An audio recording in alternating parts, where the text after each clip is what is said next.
Hello दोस्तों, मैं हूं नितिन और आप देख रहे हैं स्टडीज विद नितिन। आज हम शुरू करने वाले हैं एमबीए फाइनेंस का एक चैप्टर जिसका नाम है इन्वेस्टमेंट एंड पोर्टफोलियो मैनेजमेंट। आज की इस वीडियो में हम कवर करने वाले हैं ओवरव्यू ऑफ कैपिटल मार्केट और उसके अंदर पढ़ेंगे हम market of securities, stock exchange, new issue markets, nature, structure, functioning and limitation. तो आज का लेक्चर शुरू करते हैं बिना कोई टाइम वेस्ट किए। लेकिन एक जरूरी खास बात, चैनल पर नए हो तो चैनल को सब्सक्राइब कर दो और अपने दोस्तों को शेयर कर दो ताकि वो भी फायदा उठा सके इन वीडियोस का। तो शुरुआत करेंगे हम कैपिटल मार्केट से, जानेंगे कैपिटल मार्केट क्या है। तो दोस्तों, कैपिटल मार्केट एक कंट्री के फाइनेंशियल सिस्टम का बहुत ही इंपॉर्टेंट पार्ट होता है। यहाँ पर इंडिविजुअल्स, इंस्टीट्यूशंस और इवन गवर्नमेंट अपने लॉन्ग टर्म फंड्स रेज करती हैं और इन्वेस्टर अपनी सेविंग्स इन्वेस्ट करके रिटर्न कमा सकते हैं। अब एक सिंपल डिफरेंस समझिए मनी मार्केट और कैपिटल मार्केट में।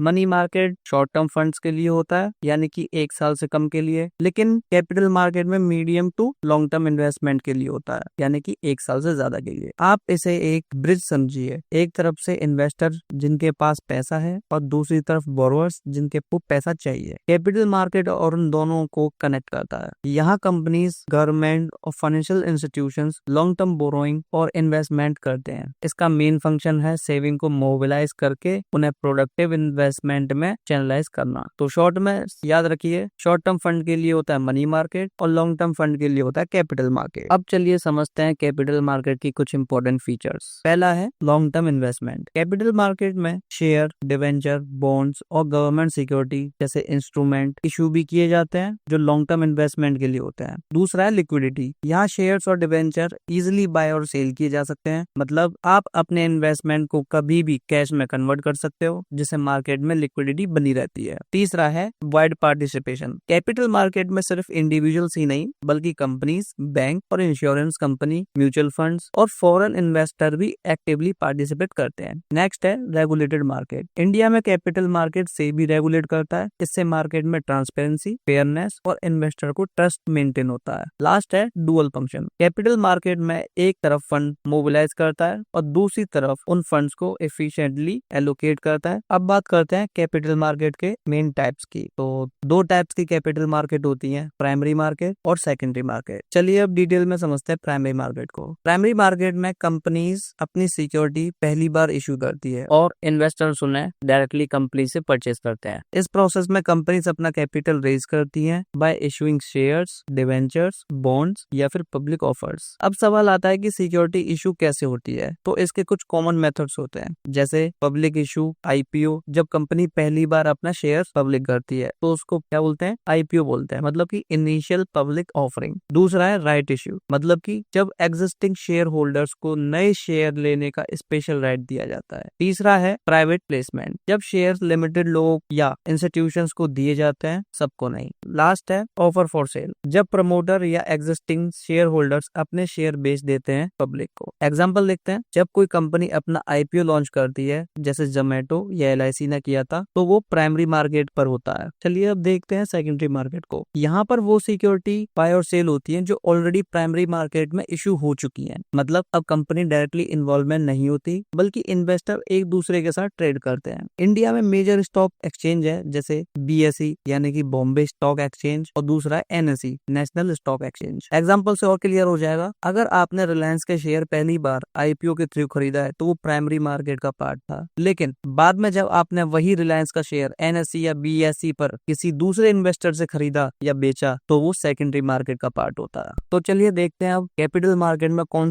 से फाइनेंशियल इंस्ट्रूमेंट होते हैं जिसमें लोग इन्वेस्टमेंट करते हैं। पहला है इक्विटी शेयर्स। ये कंपनी में ओनरशिप को रिप्रेजेंट करता है, रिस्क ज्यादा होता है लेकिन रिटर्न भी हाई मिलता है। दूसरा है प्रेफरेंस शेयर, इनमें फिक्स डिविडेंड मिलता है लेकिन वोटिंग राइट लिमिटेड लोगों को होती है, मतलब सेफ साइड पर होते हैं इक्विटी के कंपैरिजन में। तीसरा है डिवेंचर या बॉन्ड, ये लॉन्ग टर्म बोरोइंग्स इंस्ट्रूमेंट होते हैं जहां कंपनी इन्वेस्टर्स को फिक्स इंटरेस्ट देने पर प्रॉमिस करती है। फोर्थ है गवर्नमेंट सिक्योरिटी, ये सबसे सेफ और सिक्योर्ड इंस्ट्रूमेंट होता है जहां गवर्नमेंट अपने लॉन्ग टर्म बोरोइंग्स के लिए इशू करती है। फिफ्थ है म्यूचुअल फंड, इसमें कई इन्वेस्टर का पैसा एक जगह पूल करके प्रोफेशनल फंड्स मैनेजर उसे अलग अलग एसेट्स में इन्वेस्ट करते हैं और रिस्क डाइवर्सिफाई हो जाता है। लास्ट है डेरिवेटिव, ये थोड़ा एडवांस होता है, जैसे फ्यूचर, ऑप्शंस, फॉरवर्ड और स्वैप। इनका यूज मेनली मेनली हेज और स्पेकुलेशन के लिए किया जाता है। स्पेकुलेशन का मतलब होता है फ्यूचर के बारे में गैस लगाना या एक्सपेक्टेशन रखना बिना श्योरिटी के। तो दोस्तों कैपिटल मार्केट में हर तरह के इन्वेस्टर के लिए कुछ ना कुछ ऑप्शन होता है, हाई रिस्क, हाई रिटर्न और सेफ सिक्योर इन्वेस्टमेंट भी। अब देख लेते हैं कैपिटल मार्केट के मेन फंक्शंस। पहला है मोबिलाइजेशन ऑफ सेविंग। ये पब्लिक की सेविंग को कलेक्ट करके उन्हें प्रोडक्टिव यूज में लगाता है, मतलब कि जो पैसा बैंक में या घर में पड़ा है उसे इंडस्ट्री और बिजनेस के काम में यूज करना। अच्छा, दूसरा है कैपिटल फॉर्मेशन। जब कंपनीज को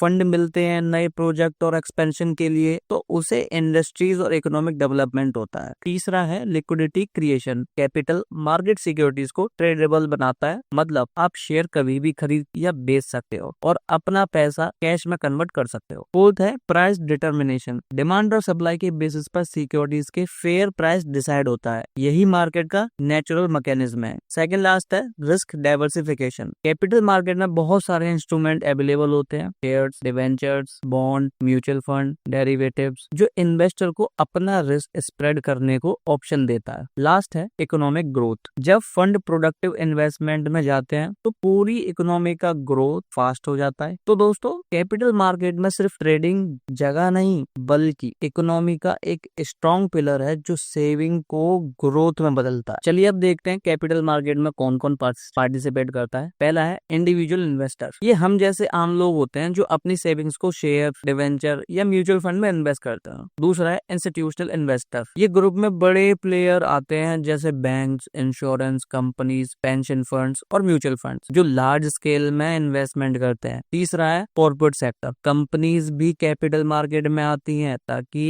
अपने नए प्रोजेक्ट्स के लिए फंड रेज कर सकें। सेकंड लास्ट है गवर्नमेंट। इंफ्रास्ट्रक्चर और डेवलपमेंट प्रोजेक्ट्स के लिए गवर्नमेंट भी सिक्योरिटीज इशू करती है जैसे गवर्नमेंट बॉन्ड। लास्ट है रेगुलेटर्स। और सबसे इम्पोर्टेंट, मार्केट को रेगुलेट करने वाले इंडिया में ये काम करता है सेबी यानी security exchange board of India, जो 1992 से मार्केट को रेगुलेट कर रहा है ताकि ट्रांसपेरेंसी और फेयरनेस बनी रहे। तो दोस्तों कैपिटल मार्केट एक ऐसा प्लेटफॉर्म है जहां छोटे से छोटा इन्वेस्टर से लेके बड़े से बड़ा इंस्टीट्यूशन सब अपना रोल प्ले करते हैं। अब बात करते हैं कैपिटल मार्केट के एडवांटेजेस की। पहला है लॉन्ग टर्म फाइनेंस अवेलेबिलिटी। तो कैपिटल मार्केट कंपनीज को लॉन्ग टर्म फंड प्रोवाइड करते हैं जो उनके प्रोजेक्ट और एक्सपेंशन के लिए बहुत जरूरी होता है। दूसरा है सेविंग का प्रोडक्टिव यूज। जो पैसा लोगों के पास आइडल पड़ा होता है उससे कैपिटल मार्केट प्रोडक्टिव इन्वेस्टमेंट में लगाता है। तीसरा है इंडस्ट्रियल और इंफ्रास्ट्रक्चर ग्रोथ। जब इंडस्ट्रीज और गवर्नमेंट को फंड मिलते हैं तो नई फैक्ट्रीज, रोड, ब्रिजेस और इंफ्रास्ट्रक्चर डेवलप होता है। लास्ट है इन्वेस्टमेंट अपॉर्चुनिटीज। ये इंडिविजुअल और इंस्टीट्यूशन दोनों को वाइड रेंज में इन्वेस्टमेंट ऑप्शन देता है जैसे shares, bonds, mutual funds etc। अब लास्ट देख लेते हैं फाइनेंशियल स्टेबिलिटी। कैपिटल मार्केट पूरे फाइनेंशियल सिस्टम में स्टेबिलिटी लाता है क्योंकि ये फंड्स को सही जगह एलोकेट करता है और इकोनॉमी को बैलेंस में रखता है। तो दोस्तों कैपिटल मार्केट एक तरफ सेविंग्स को प्रोडक्टिव बनाता है और दूसरी तरफ इकोनॉमिक ग्रोथ और फाइनेंशियल स्टेबिलिटी को सपोर्ट भी करता है।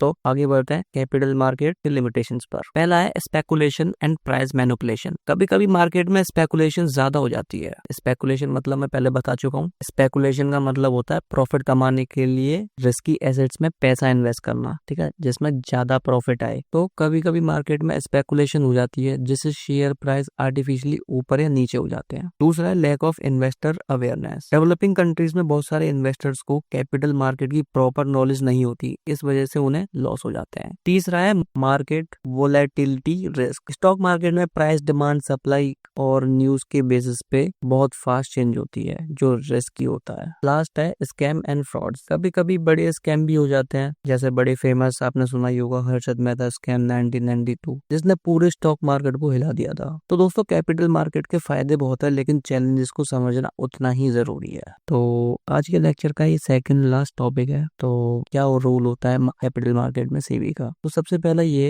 कि सेबी में काम है इन्वेस्टर के इंटरेस्ट को प्रोडक्ट करना ताकि उनका ट्रस्ट बना रहे। दूसरा, ये स्टॉक एक्सचेंज को रेगुलेट करता है, इंश्योर करता है कि सब प्रॉपर रूल्स के अकॉर्डिंग चले। तीसरा है अनफेयर ट्रेड प्रैक्टिस जैसे इनसाइड ट्रेडिंग या प्राइस मैनिपुलेशन को सेबी कंट्रोल करता है। चौथा है ये ट्रांसपेरेंसी और फेयर डीलिंग को प्रमोट करता है ताकि मार्केट में क्लियरिटी बनी रहे। और लास्ट है सेबी कंटिन्यूअसली कैपिटल मार्केट के डेवलपमेंट को एनकरेज करता है। सिंपल शब्दों में सेबी एक वॉच डॉग है जो इंश्योर करता है कि कैपिटल मार्केट सेफ है और फेयर और इफिशिएंट है। अब समझते हैं कैपिटल मार्केट की इंपॉर्टेंस इकोनॉमी के लिए। ये एक ब्रिज का काम करता है इन्वेस्टर और बोरोवर्स के बीच का, जिससे फंड्स फ्लो स्मूथ रहता है। कैपिटल मार्केट इंडस्ट्रियलाइजेशन और मॉडर्नाइजेशन को प्रमोट करता है क्योंकि कंपनीज को यहाँ से लॉन्ग टर्म फंड मिलते हैं। ये फॉरेन इन्वेस्टमेंट अट्रैक्ट करता है, जैसे FII मतलब कि फॉरेन इंस्टीट्यूशनल इन्वेस्टर और FDI यानी कि फॉरेन डायरेक्ट इन्वेस्टमेंट्स। फंड्स की एबिलिटी से इंफ्रास्ट्रक्चर इंप्रूव होता है और नए एम्प्लॉयमेंट अपॉर्चुनिटीज क्रिएट होती हैं। और सबसे इम्पोर्टेंट, ये ओवरऑल इकोनॉमिक ग्रोथ और नेशन की स्टेबिलिटी में एक मेजर रोल प्ले करता है। तो दोस्तों, सेबी और कैपिटल मार्केट दोनों मिलकर एक हेल्थी और ग्रोइंग इकोनॉमी का बेस बनाते हैं। तो दोस्तों, आज के लेक्चर में बस इतना ही। बाकी के टॉपिक्स कवर करेंगे हम नेक्स्ट वीडियो में। जब तक के लिए बाय बाय, टाटा।